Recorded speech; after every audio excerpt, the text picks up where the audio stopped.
نحمده ونصلي ونسلم على رسوله الكريم اما بعد۔ محترم بزرگوں اور دوستوں اور محترمات مسلمات بہنوں، آج جیسا کہ کل عرض کیا گیا تھا وہ مسائل بیان کیے جائیں گے جو خواتین سے متعلق ہے۔ رمضان کے مسائل میں اور روزوں کے مسائل میں آپ کے سامنے گزشتہ دروس میں یہ بیان کیا گیا، کچھ چیزیں ایسی ہیں جن سے روزہ نہیں ٹوٹتا، پھر یہ بھی بیان ہوا کہ کچھ چیزیں ایسی ہیں جن سے روزہ ٹوٹ جاتا ہے لیکن صرف قضا واجب ہوتی ہے، پھر یہ بیان ہوا کہ کچھ چیزوں سے روزہ ٹوٹ جاتا ہے، قضا کے ساتھ ساتھ کفارے کے روزے بھی واجب ہوتے ہیں۔ کل آپ کے سامنے یہ بیان کیا کچھ چیزیں ایسی ہیں جس کی وجہ سے اجازت ہے کہ رمضان میں روزہ نہ رکھے، بعد میں رکھے، لیکن یہ بھی اجازت ہے کہ وہ چاہے تو روزہ رکھ سکتا ہے۔ آج جو مسائل بیان ہوں گے جو خواتین سے متعلق ہے، ان میں سے وہ چیزیں ہیں جو خاص طور پر خواتین سے متعلق ہے کہ ان حالات کے اندر خواتین روزہ رکھ ہی نہیں سکتی ہے، رمضان میں روزے نہیں رکھ سکتی۔ اگر عورت ماہواری میں ہو، ایام حیض میں یا ایام نفاس میں، بچے کی ولادت کے بعد کے ایام میں، تو یہ ایام ایسے ہے کہ ان ایام کے اندر عورت روزہ نہیں رکھ سکتی، نماز بھی نہیں پڑھ سکتی، نہ نماز پڑھے گی نہ روزہ رکھے گی۔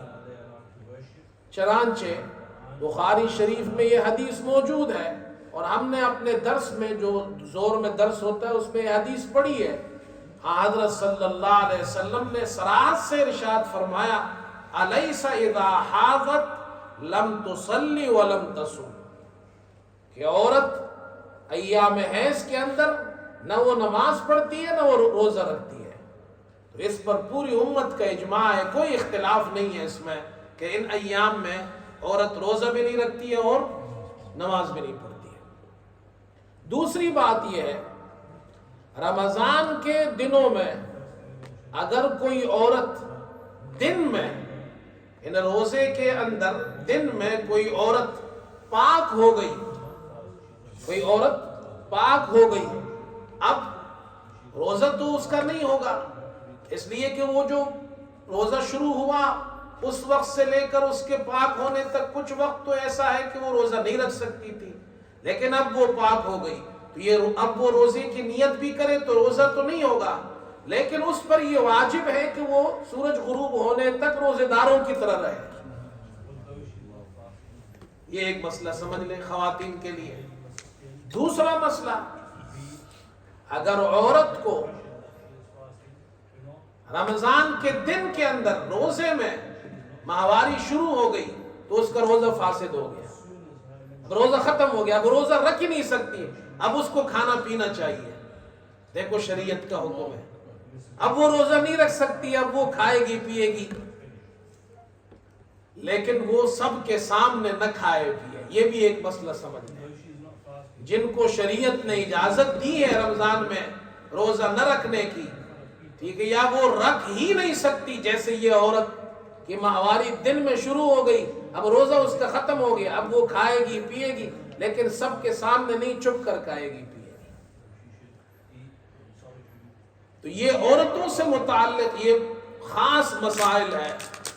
اچھا، جب رمضان کے دن گزر جائیں گے تو اب وہ خواتین جنہوں نے ماہواری یا نفاس کی وجہ سے روزے نہیں رکھے تھے، اب وہ رمضان کے بعد ان روزوں کی قضا کریں گی۔ یہ قضا کا مسئلہ پہلے بھی بیان ہوا، چاہے اکٹھے تمام روزے رکھے اور یا الگ الگ رکھے، اور چاہے فوراً رکھے رمضان کے بعد، یعنی عید کا دن گزر جائے، اور یا کچھ مدت بعد رکھ لے، وہ رکھ سکتی ہے یہ روزے۔ ایک بات درمیان میں یہ بھی بیان کر دوں، یہ بعض حضرات نے یہ سوال پوچھا ہے، ایک سوال، دو سوال ہے۔ ایک سوال تو یہ ہے کہ یہ خواتین ماہواری کی وجہ سے، ایام حیض اور ایام نفاس کی وجہ سے، ٹھیک ہے، اب جب ماہواری آ گئی وہ نماز نہیں پڑھتی، روزہ نہیں رکھتی، ٹھیک ہے، لیکن نماز کی قضا اس پر نہیں ہے، روزے کی قضا ہے۔ ایک سوال یہ ہے۔ دوسرا سوال ایک صاحب نے یہ کیا ہے کہ جی نماز کی تو بات سمجھ میں آتی ہے، نماز کے لیے طہارت ضروری ہے، لیکن روزے کے لیے تو طہارت شرط نہیں ہے، تو روزہ کیوں نہیں رکھ سکتی ہے؟ بات سمجھ میں آئی؟ یہ دو سوال ہیں۔ جہاں تک پہلا سوال ہے کہ ایام حیض میں عورت روزہ نہیں رکھ سکتی ہے، بعد میں قضا کرتی ہے اور نمازوں کی قضا نہیں ہوتی، حضرت عائشہ رضی اللہ تعالی عنہا سے یہ روایت بخاری اور مسلم میں موجود ہے۔ ایک عورت آئی اور اس نے یہی سوال کیا کہ کیا وجہ ہے کہ حیض والی عورت نماز کی قضا نہیں کرتی، روزوں کی قضا کرتی ہے، کیا وجہ ہے، نماز کی قضا کیوں نہیں کرتی؟ تو حضرت عائشہ رضی اللہ عنہا نے فرمایا کہ احروریت انت احروریت انت، کیا تو حروریہ ہے؟ یہ حروریہ حرورہ کی طرف منسوب ہے، کوفہ کے قریب ایک جگہ کا نام ہے، اور خوارج وہاں ان کا پہلا ٹھکانہ وہاں تھا۔ یہ خوارج وہ لوگ ہیں جو حضرت علی رضی اللہ عنہ کی جماعت سے نکل گئے تھے، ان کو خوارج کہا جاتا ہے، اور یہ حضرت علی رضی اللہ عنہ کے دشمن بن گئے۔ یہ جو خوارج حرورہ میں جمع ہوئے اس لیے اس کی طرف منسوب ہے، اور ان کا عقیدہ یہ ہے کہ عورت ماہواری سے پاک ہو جائے تو بعد میں نماز کی بھی قضا کرے گی۔ یہ عام مسلمانوں کا یہ عقیدہ نہیں ہے، ان کا یہ عقیدہ ہے، ان کا ماننا یہ ہے۔ حضرت عائشہ رضی اللہ عنہا نے تعجب سے پوچھا تو حروریہ ہو گئی ہے؟ اس نے کہا نہیں، میں حروریہ نہیں ہوں، مسئلہ پوچھ رہی ہوں۔ تو آپ نے ارشاد فرمایا حضرت عائشہ رضی اللہ عنہا نے کہ جب ہمیں یہ ایام آتے تھے حیض کے تو نؤمر بقضاء الصوم ولا نؤمر بقضاء الصلاة، ہمیں روزے کی قضا کا حکم دیا گیا ہے لیکن نماز کی قضا کا حکم نہیں دیا۔ اللہ کے رسول صلی اللہ علیہ وسلم کا حکم ہے اس لیے ہم کرتے ہیں، نماز کی قضا نہیں کرتے، روزے کی قضا کرتے ہیں۔ جب شریعت کا حکم آ گیا اس کو ماننا ہے، چاہے سمجھ میں آئے یا نہ آئے۔ بس سمجھ میں آئی؟ ہاں یہ اور بات ہے، بعض حکمتیں ہمیں سمجھ میں آ جاتی ہے، بعض احکام کی، بعض کی سمجھ میں نہیں آتی، بعض کی علماء نے بیان کر دی ہے، اس پر کتابیں لکھی ہے۔ علماء نے اس کی ایک حکمت یہ بیان کی ہے کہ دیکھیں رمضان کا روزہ تو سال میں ایک مرتبہ آتا ہے، اور ماہواری کے ایام کی وجہ سے عورت کے کتنے روزے جائیں گے، 5 6 زیادہ سے زیادہ 10، تو قضا کرنا آسان ہے، پورے سال میں آرام سے قضا کر سکتی ہے۔ لیکن ماہواری تو ہر مہینے آتی ہے، اور اگر 6 دن بھی آئے، 7 دن آئے تو 5 سے ضرب 2 کتنے ہو گئے؟ 35 30 نمازیں۔ اب یہ مشکل ہے اس کے لیے ہر مرتبہ، اور اگر 10 دن کسی کو آتی ہے تو 50 نمازیں ہر مرتبہ قضا کرنا یہ مشکل ہے۔ تو اس لیے شریعت نے آسانی والا پہلو مد نظر رکھا ہے، عورت کی روزوں کی قضا کرو، نماز کی مت کرو، عورت کے لیے آسانی ہے اس میں۔ دیکھو اللہ نے کتنی آسانی دی ہے اس کو۔ اچھا دوسرا جو ایک صاحب نے سوال کیا ہے، بڑا اچھا سوال ہے اس کا، بہرحال حکمت سے ہی متعلق ہے، وہ یہ ہے کہ جی نماز کے لیے تو طہارت شرط ہے، نماز کے لیے تو طہارت شرط، اور روزے کے لیے تو طہارت شرط نہیں ہے، پھر روزہ کیوں نہیں رکھتے؟ تو جواب یہی ہے کہ شریعت کا حکم ہے، ہمیں سمجھ میں آئے یا نہ آئے ہمیں کرنا ہے۔ امام بخاری رحمت اللہ علیہ نے ابو الزناد رحمت اللہ علیہ عبداللہ بن ذکوان، یہ بہت بڑے محدث گزرے ہیں، اور ان کا قول نقل کیا ہے۔ امام بخاری رحمت اللہ علیہ نے اپنی کتاب صحیح بخاری میں صرف حدیثیں ذکر نہیں کی ہے، فقہاء کے اقوال بھی ذکر کیے ہیں۔ اس کا مطلب یہ امام بخاری بھی فقہاء کو مانتے تھے، ایک نہیں سینکڑوں اقوال ملتے ہیں، سینکڑوں اقوال، اور ایک قول یہ ذکر کیا ابو الزناد کا، اور وہ فرماتے ہیں کہ دین کی باتیں، شریعت کے احکام اکثر ایسے ہیں جو ہمارے رائے کے خلاف ہیں، ہماری عقل میں نہیں آتے۔ بہت سی چیزیں ایسی ہیں ہمارے عقل میں نہیں آتی، مسلمان کا کام ہے اس پر عمل کرے، جو اللہ کا حکم ہے، اللہ کے رسول صلی اللہ علیہ وسلم نے بتایا اس پر عمل کرے۔ اور پھر ابو الزناد فرماتے اس میں سے ایک مسئلہ یہ ہے جو ہماری سمجھ میں نہیں آتا لیکن ہم مانتے ہیں، ہمیں اس پر، مسلمان عورت کو اس پر عمل کرنا چاہیے، اور وہ کیا ہے کہ ایام حیض میں جو نمازیں رہ گئی ہے اس کی قضا نہیں ہے، جو روزے رہ گئے اس کی قضا ہے۔ یہ ہماری سمجھ میں نہیں آتے پھر بھی کرنی پڑتی ہے۔ امام بخاری خاص طور پر اس کو لائے ہیں، البتہ بعض علماء نے اس کی حکمت بیان کی ہے، اور وہ حکمت کیا بیان کی ہے؟ امام ابن تیمیہ رحمت اللہ علیہ نے، بہت بڑا عالم گزرا امام ابن تیمیہ، انہوں نے یہ حکمت بیان کی ہے اور کمال کیا انہوں نے کہا اللہ نے عورت پر رحم کیا ہے، اس لیے کہ عورت کو جب یہ ایام آتے ہیں خاص ایام، تو ان ایام کی وجہ سے اس کو کمزوری لاحق ہوتی ہے،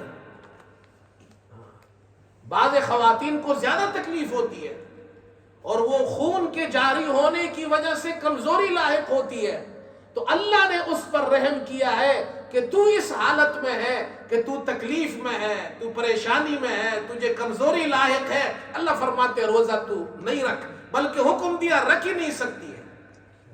کتنا خیال کیا اس کا، بعد میں پھر قضا کرو اس کا۔ اچھا ایک بات یہ بھی ہے، دیکھو غور کرے اس حدیث پر، یہ جو جس بندے نے مجھ سے سوال کیا تو اس کو تو میں نے یہ جواب دیا امام ابن تیمیہ والا، لیکن میں نے خود غور کیا اس پر۔ حکمت تو ہر اللہ کے ہر حکم کے اندر بہت سی حکمتیں ہیں، انسان غور کرے تو اس پر کھلتے رہتے ہیں۔ ایک حکمت یہ بھی ہو سکتی ہے کہ جی روزہ ٹھیک ہے عبادت ہے، اس کے لیے طہارت شرط نہیں ہے، لیکن روزہ ہم رکھتے ہیں صبح صادق سے لے کر غروب آفتاب تک، اور صبح صادق سے لے کر غروب آفتاب تک یہ تقریباً 3 نمازیں اس میں آتی ہے، فجر بھی آتی ہے، ظہر بھی آتی ہے، عصر بھی آتی ہے، مغرب پر تو کھل جاتا ہے۔ تو یہ کیسا روزہ ہوگا کہ ایک عورت پاک نہیں ہے، ٹھیک ہے روزے کے لیے طہارت شرط نہیں ہے، چلو اگر وہ روزہ رکھے بھی، بالفرض ہم مان لیں اگر وہ روزہ رکھے بھی، تو یہ کیسا روزہ ہوگا جس میں نماز ہی نہیں پڑھ سکتی؟ یہ کیسا روزہ ہوگا جس میں وہ قرآن کو ہاتھ نہیں لگا سکتی، قرآن پڑھ نہیں سکتی؟ تو مقصود روزے سے صرف بھوکا پیاسا رکھنا تو نہیں ہے نا، مقصود تو روزے سے ہے کہ یہ عبادت کرے، مقصود روزے سے ہے تلاوت کرے، شہر القرآن ہے۔ تو اس لیے جب وہ نماز ہی نہیں پڑھ سکتی ہے، جب وہ قرآن ہی نہیں پڑھ سکتی ہے ناپاکی کی وجہ سے، تو روزہ بھی نہیں رکھے گی۔ بہرحال یہ چند باتیں ہیں جو ہمارے نوجوان سوال کرتے ہیں، تو یہ ٹھیک ہے سوال آپ ضرور کریں، مجھے تو بڑی خوشی ہوتی ہے آپ لوگ سوالات کرتے ہیں، تو سوال ضرور کریں، انشاءاللہ اس کا جواب ہم دیں گے۔ اور پھر یہ بات بھی آج کے درس میں سمجھ لے، شریعت کا ایک حکم ہے، ہمیں وہ حکم ماننا ہے۔ اب آپ سمجھ میں آ گیا تو اچھی بات، نہیں آیا پھر بھی ماننا ہے اسے، ٹھیک ہے بھائی۔ اچھا ایک مسئلہ عورت کے لیے، خواتین کے لیے ایک اور بھی وہ آخر میں بیان کر دو۔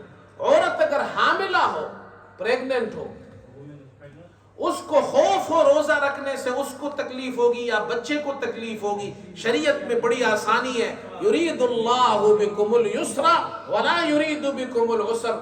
اللہ نے روزہ اس لیے فرض نہیں کیا تمہیں تکلیف میں ڈالے، اللہ تو تمہارے لیے آسانی چاہتا ہے۔ تو اللہ پاک شریعت نے اس کو اجازت دی ہے، وہ حمل کی وجہ سے اگر اس کو یہ خدشہ ہے اس کو یا بچے کو تکلیف ہوگی، روزہ نہ رکھے، رمضان کے بعد قضا کرے۔ اسی طرح مرضعہ عورت، دودھ پلانے والی، بچے کو دودھ پلا رہی ہے، وہ روزہ رکھتی ہے تو بچے کو دودھ نہیں مہیا ہوگا، دودھ نہیں ملے گا، یا دودھ پلانے کی وجہ سے اگر روزہ رکھتی ہے اس کو تکلیف ہوتی ہے، اب اس کو بھی شریعت اجازت دیتی ہے وہ روزہ نہ رکھے، بعد میں رمضان کے بعد جب وہ موقع ملے تو پھر ان روزوں کی قضا کر لے۔ ہاں اگر بچہ چھوٹا ہے لیکن وہ اپنا دودھ نہیں پلاتی، اس کو باہر کا دودھ پلاتی ہے اس کو، پھر تو رکھ سکتی ہے آرام سے، پھر وہ روزہ رکھے، روزے کو مس کرنا یا چھوڑنا اس کے لیے جائز نہیں ہے۔ اللہ ہم سب کو عمل کی توفیق عطا فرمائے۔ اللہم انا نسألک الہدی والتقى والعفاف والغنى، نسألك من خير ما سألك منه نبيك محمد صلى الله عليه وسلم، ونعوذ بك من شر ما استعاذك منه نبيك سيدنا محمد صلى الله عليه وسلم، وأنت المستعان وعليك البلاغ، ولا حول ولا قوة إلا بالله العلي العظيم، وصلى الله تعالى على خير خلقه محمد وآله وأصحابه أجمعين برحمته۔